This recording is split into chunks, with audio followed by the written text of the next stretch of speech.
Thanks, Mike. Haven't seen you since Toledo. All right. Yes. Yes.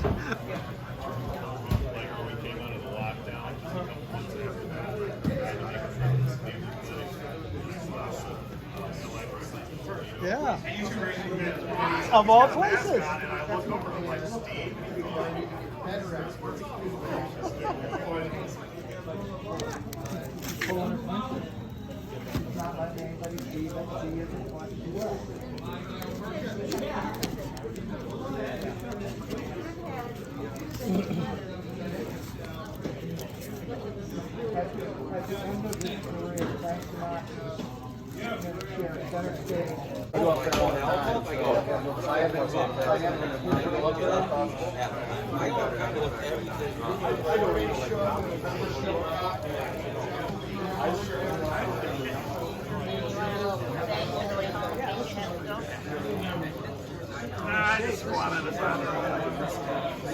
Yeah, we picked up.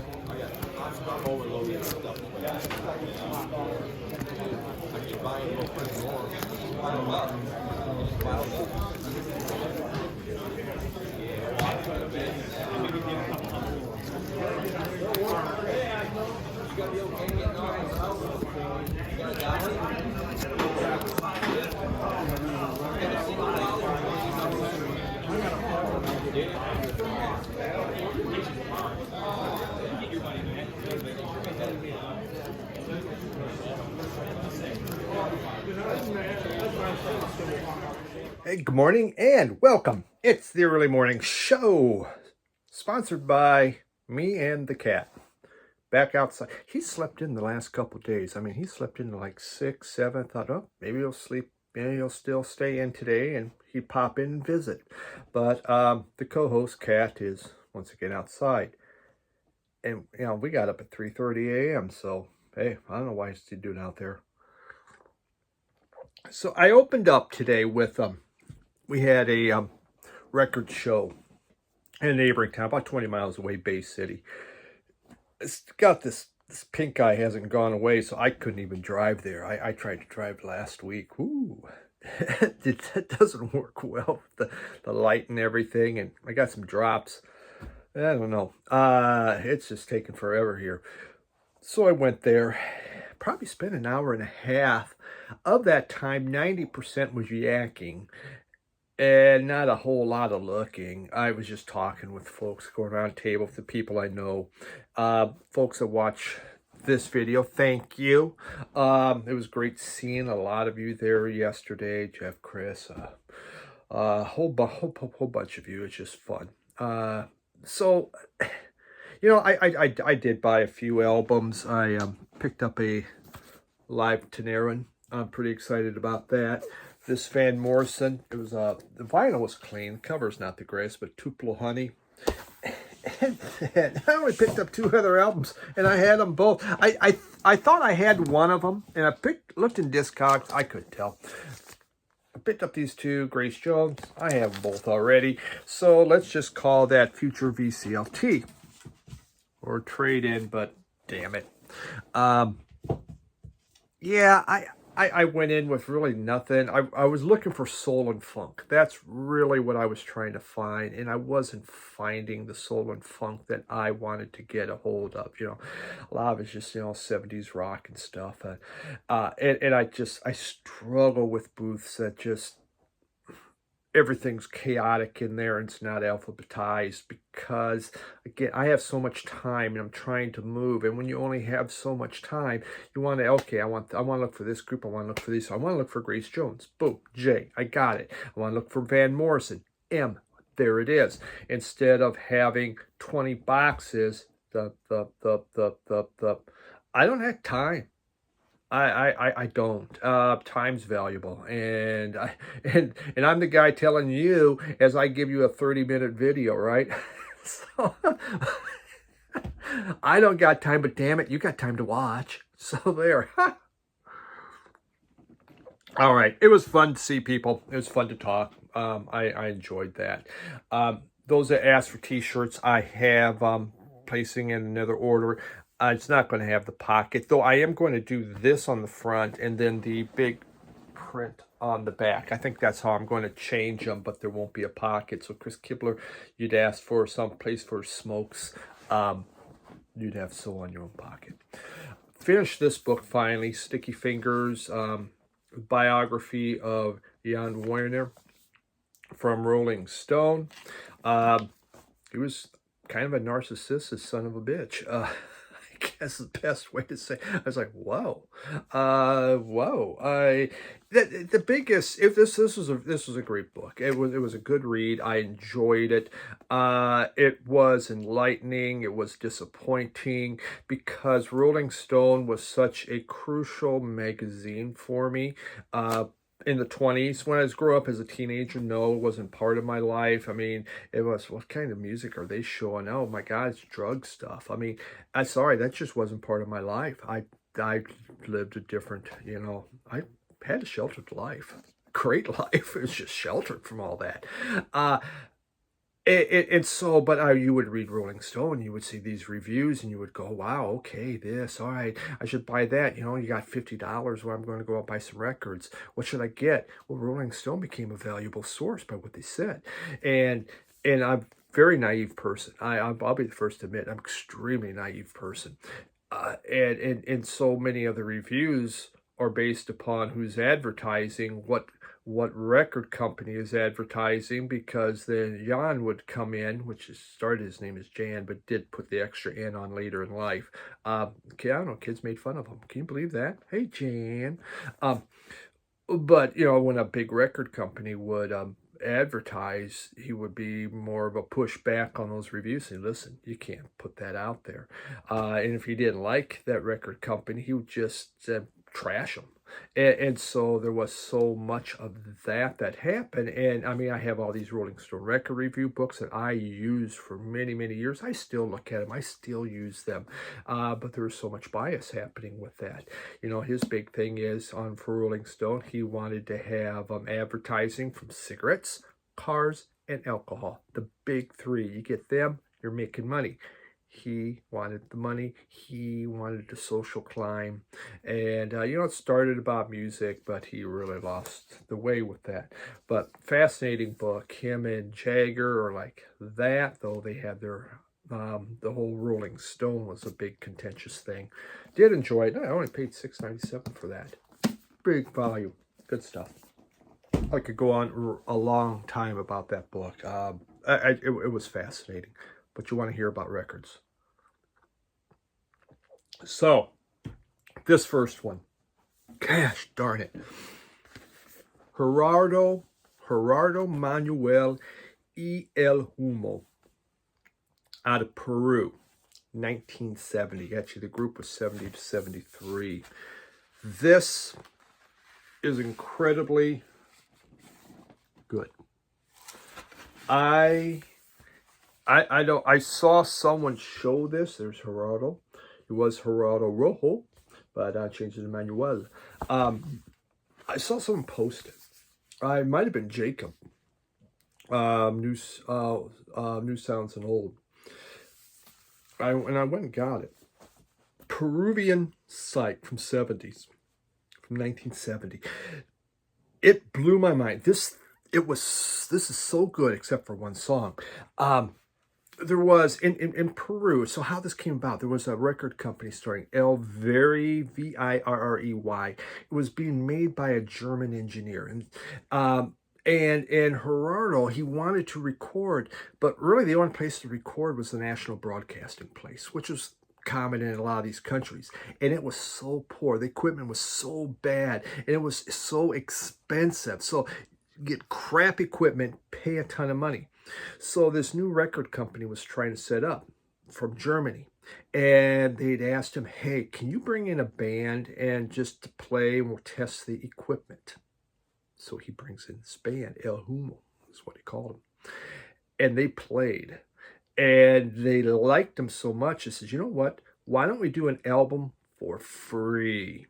Now, these guys never played live or anything like that. and they laid down this album. And it's Apocalypsis. That's an A there.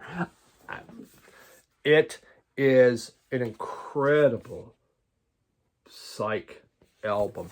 Except on side 2, there is one song on side 2, and it's called I Will Bring You Flowers in the Morning.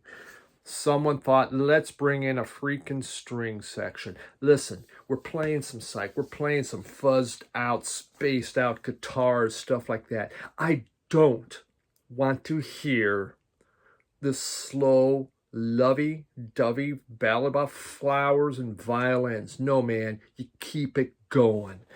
This, oh my God. I love this album. I love this album to death. I thought it was great. Got it from Red Squirrel Records. I ordered it from them. They sent me a nice sticker. Through the mail. Obviously, I got this, and yeah, Peruvian Psych, and this is their opening. They made a second album, and I did order that one. I don't expect it to be nearly as good as this. This is incredible, fantastic. Gosh darn, I played the pants off of it. Yeah, really good. So, highly recommend Gerardo Manuel y el Humo and Apocalypse. I'll write it down. Jeez. Good stuff.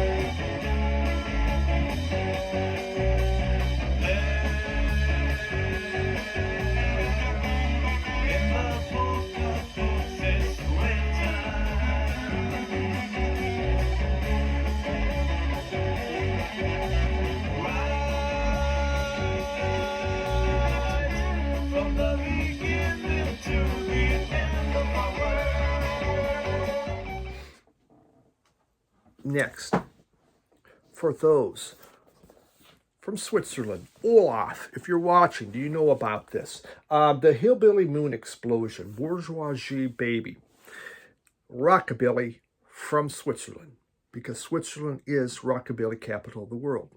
You didn't know that, maybe. If you're in Switzerland, you already knew that. Actually, during the late 90s, there was a huge Rockabilly explosion going on in Switzerland. And this was one of the key groups. They formed in 98, and they're still playing. They've done 10 albums. This is their second one. It came out in 2004. The lead singers are Emanuela Hutter and Emanuela Hutter and Oliver Baroni. This is just fun. This is great fun stuff. It really is. It takes just great rockabilly. It's a group that's having a fun time. They're enjoying themselves. This is a new reissue. It just came out, and it came out on, oh, what is that? Pink. Pink. Huh, like my eyeball. All right. Yeah. It's just great rockabilly. And, I've never, the Rockabilly Bible in the 80s, Stray Cats and all that, I never got into it. I just, God, it's like old music, old time music or whatever. That's what it felt like to me. Yeah, I just, stuff from the 50s, even a lot of the 60s, it's just, that's not my bag, man. But I've learned to like Rockabilly a lot, and I still don't know any Stray Cats, never have.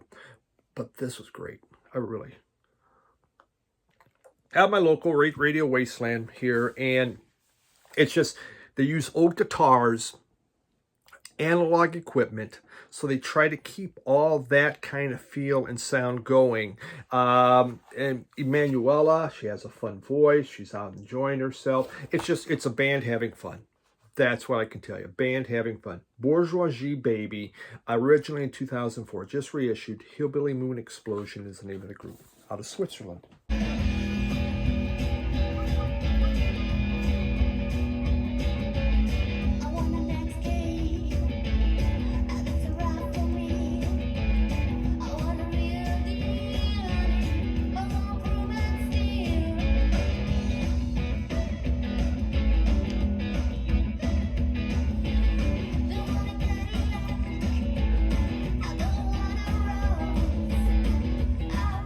we got Peru, we got Switzerland. Okay.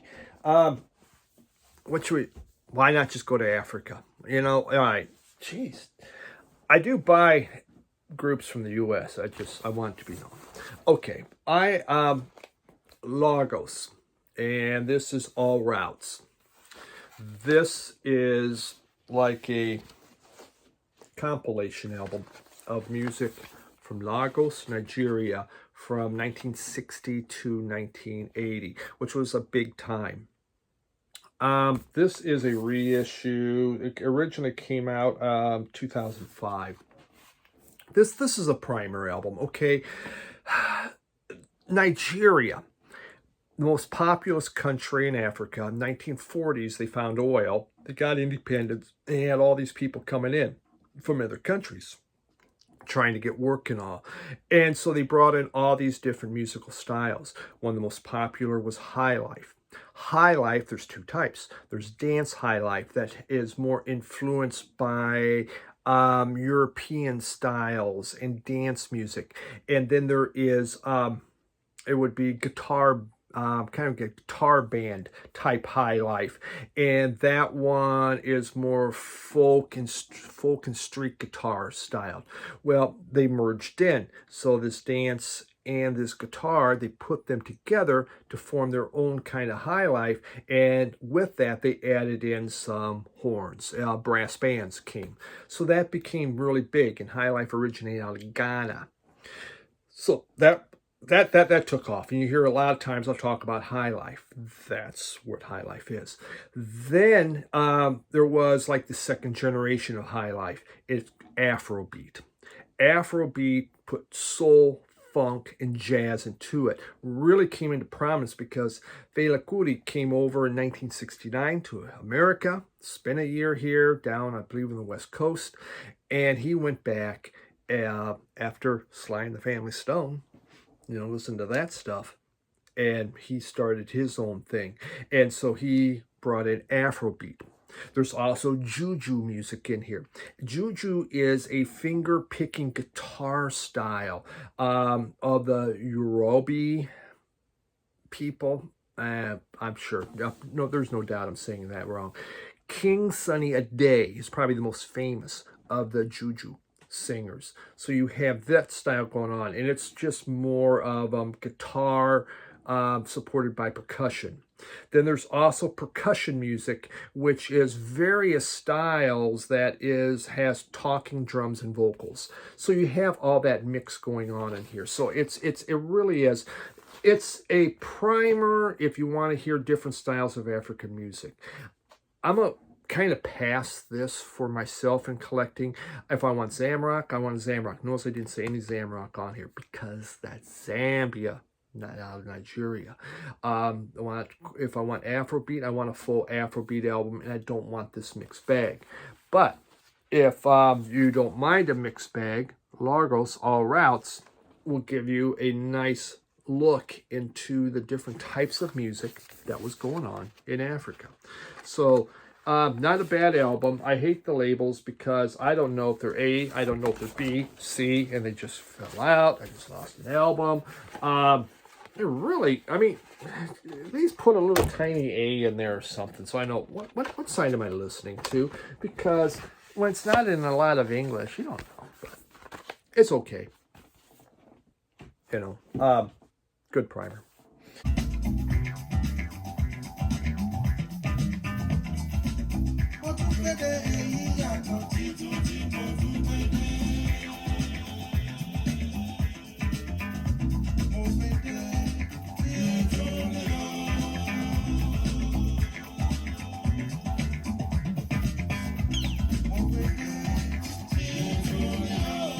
Okay, this is neat. Look at that, Howlin Wolf, Backdoor. The Backdoor Wolf came out in 1973. This is Howlin Wolf's last album before he passed away. He was 63 years old when he did this. He made it with his house band. At the time, Chess was trying to keep their artists up to date. Let's face it, their music was considered old, outdated, and everything. The blues had taken off in Chicago, so it got them back out there again. But still, In America, I would say they were struggling more. This is a fun album. There's some weird things. His key player, Detroit, was it Detroit Jonas? Detroit. Oh well, I can't think. Detroit Jones, something like that. On a couple songs, he takes his organ and makes it sound like a harpsichord. Harpsichord in blues. What the heck are you thinking? It trashes the song as far as I'm concerned. I don't want to hear a harpsichord song in the blues. That is not the blues. You give me the honky tonk piano. You give me that blues style.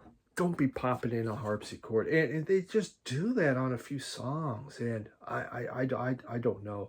He has a song on here, Watergate Blues. He celebrates the African American guard that noticed that the door had been taped open at the Watergate. So he makes a song to celebrate him. That's neat. There is a song on here called Coon on the Moon. Boy, if that don't sound racist, but Howlin was saying it. And he's going, one of the lyrics goes, you're going to wake up one morning and a coon is going to be president. Hello, it happened, you know? He's just, it's about, we are the African American people, we're getting more power. We will be ruling things. We're going to be there. We're going to be part of it. We will be on the moon. We will be president. And it's a great empowerment song. Really, really nice. This except for that harpsichord, this is a fun album. It's a really good album. Is it an essential Howlin Wolf album? It is not. But is it one, if you saw it out there and it's not that expensive, it's worth picking up and getting. I enjoyed that. When you can find a Howlin Wolf, there's oh my God, look at that. Great. Yes, we're on the move now.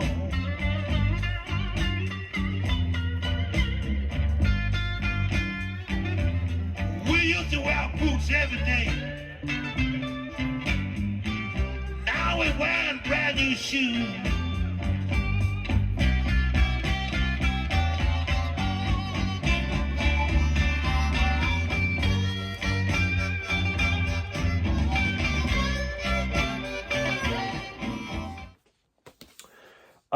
Group I didn't know about, picked up, Dharma Bums. Dharma Bums, out of Portland, Oregon, formed in '87, broke up in '92. More of an alt rock, I think. They gave them in disc class. They said garage rock. I don't know. I didn't hear any garage rock in here. Alt rock, yeah, I definitely could hear that. This album was their second one, called Bliss. Came out in 1990. It's songs about rape, about adolescence, about suicide. Just the typical happy things in life. It's dark. It is. The instrumentation is good. It's not something I would listen to all the time. Maybe because of the darkness, not necessarily the lyrics, the playing too. It's just it definitely has that darker feel, more minor chord type structure, I guess you could say, was going on. What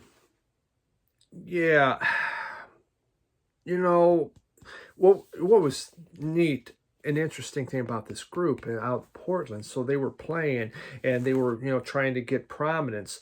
Their opening act, they had this opening act. It was some little band called Nirvana that was opening for them all the time.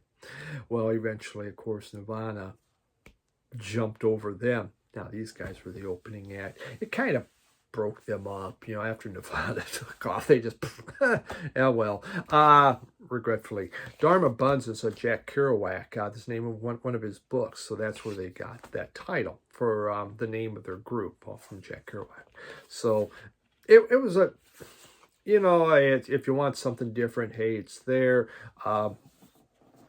that's your kind of thing, that's good. Personally, I wouldn't run out and say, "God, can I get that?"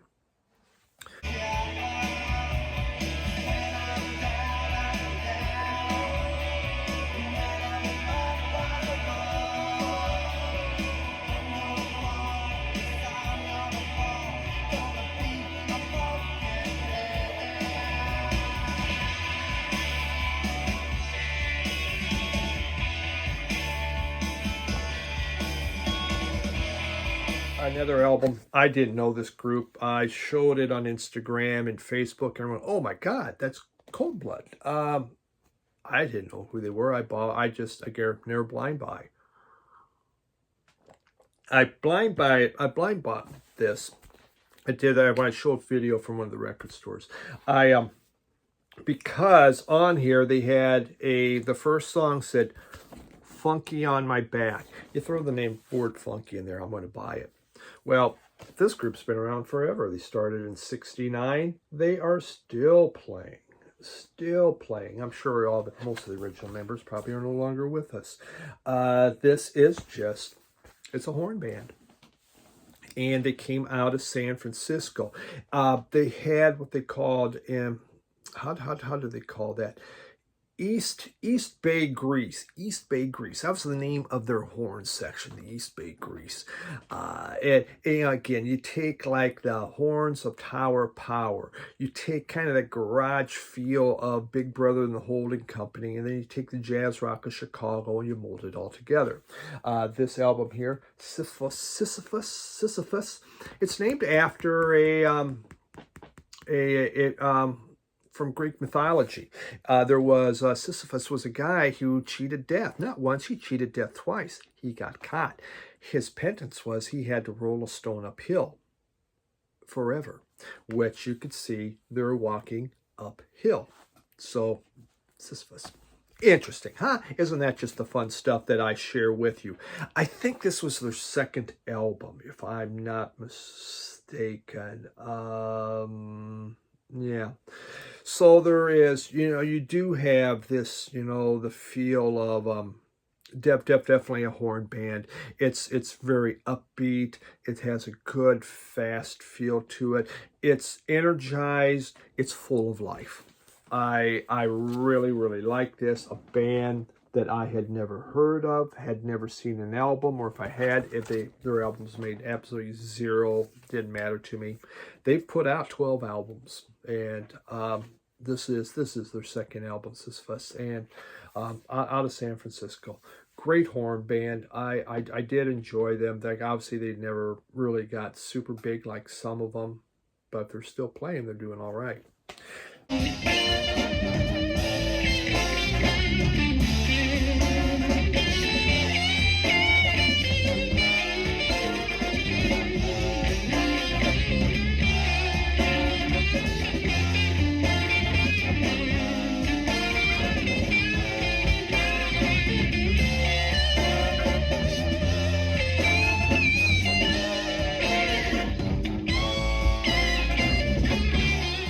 That's what we got.